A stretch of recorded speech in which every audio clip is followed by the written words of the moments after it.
जंगल में मौसम बदल रहा था। जंगल के सभी पक्षी शदीद गर्मी से बहुत परेशान थे। बेबो चिड़िया पानी पीने के लिए नदी किनारे जा रही थी, लेकिन नदी का पानी पहले ही गर्मी की वजह से सूख गया था। हाय गर्मी गर्मी के कारण मेरा गला सूखकर कांटा बन गया है, लेकिन इस नदी में भी पानी नहीं है। हाय पानी। फिर बेबो चिड़िया नाराज होकर वापस जा रही थी, जब उसकी नजर अपने दोस्तों पर पड़ती है। वो जल्दी से उनके पास चली जाती है। ओहो, ये सूरज तो जैसे भून ही डालेगा।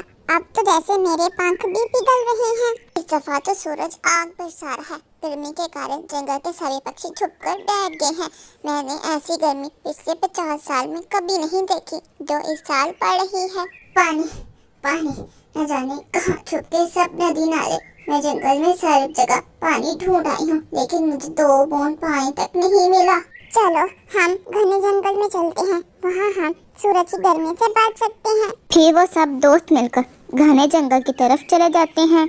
सभी पक्षी बेहाल और थके हुए एक पेड़ के नीचे बैठे हुए थे। तब भी वो देखो, दूर से बादलों के साथ एक सफेद बर्फ जैसा पार रखने वाला पक्षी नजर आ रहा है। बेबू और मिट्ठू, ये पक्षी हमारी तरफ ही क्यों आ रहा है? अरे वाह, अब ये कौन है? बर्फ से लिपटा हुआ पक्षी। फिर वो बर्फ से लिपटा हुआ पक्षी भी वहाँ आ जाता है।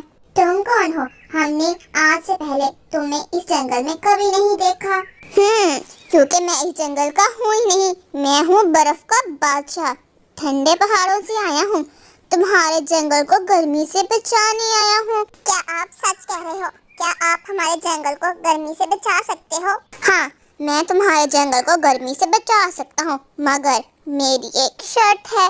शर्त? कैसी शर्त? आप हमें बताएं, हम आपकी शर्त पूरी जरूर करेंगे।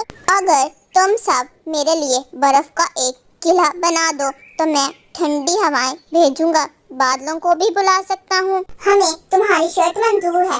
अब हम बर्फ का किला बनाने के बाद तुम्हें यहीं मिलेंगे। फिर वो सब पक्षी बर्फ का किला बनाने के लिए वहाँ से चले जाते हैं। मिट्ठू एक पेड़ के नीचे बैठकर जल्दी से नक्शा बनाने लगता है। ये बन गया बर्फ के घर का नक्शा।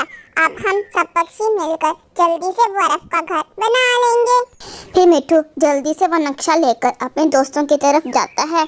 बेबो चिड़िया भी जंगल से रंगीन पत्थर जमा कर लेती है। ये रहे रंगीन पत्थर। ये रंगीन पत्थर बर्फ के घर को और भी सुंदर बना देंगे। चलो चलो सब साथ चलो, किला बनाएं, गर्मी भगाएं। चलो चलो सब साथ चलो। तो ये मेरी धूप को चैलेंज कर रहे हैं। जंगल वाले मुझसे बगावत कर रहे हैं। जब मेरी धूप हो जाएगी तेज, तो देखता हूँ कैसे बनाएंगे ये किला।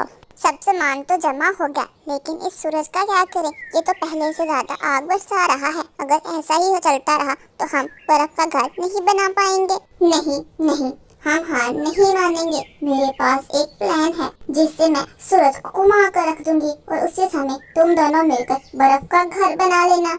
बेबो, तुम्हारा प्लान बहुत अच्छा है। तुम जाकर सूरज को घुमाओ और हम मिलकर घर बनाते हैं। फिर बेबो चिड़िया सूरज की धूप को कम करवाने के लिए वहाँ से चली जाती है। वो एक बड़ा सा मिरर लाकर सूरज के सामने रख देती है, जिससे सूरज की रोशनी दोबारा सूरज पर ही जाने लगती है।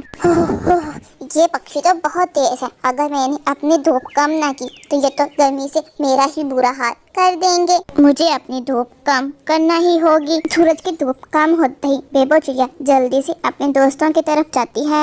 सुंदर, अति सुंदर। तुम दोनों ने तो बहुत सुंदर बर्फ का घर बनाया है।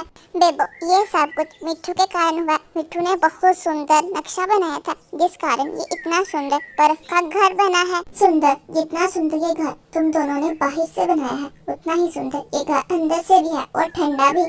हाँ, ये घर बहुत ठंडा है। हमें जल्द से जल्द जाकर बर्फ के राजा को बताना होगा कि हमने उसका किला बना दिया है। फिर वो सब पक्षी जल्दी से बर्फ के राजा के पास जाते हैं। दूसरी तरफ बर्फ का राजा बड़े मजे से पेड़ की टहनी के नीचे लेटा हुआ था। बर्फ के राजा, हमने आपका बर्फ का घर बना दिया है। वो महल तुम सबका है। गर्मियों में ठंडक, दोस्ती और खुशी का महल। और मैंने बादलों को भी बुलवा लिया है, जिस कारण जंगल में गर्मी का जोर टूट जाएगा। ये कहकर बर्फ का राजा वहाँ से चला जाता है। देखते ही देखते जंगल में मौसम बदल जाता है। हम सब मिलकर जो करें इसमें मजा ही कुछ और है। मिठू अपनी आवाज में एक सुंदर सा गाना ही सुना दो। इससे हमें ये तो समझ आ गई कि आइंदा गर्मी आई तो हम तो तैयार होंगे। चलो चलो सब साथ चलो, मिलकर गर्मी को भगाएं। चलो चलो सब साथ चलो, दस्ती हो या धूप हो हम सब एक साथ हैं। ठंडक हो या गर्मी हो हंसी है बात।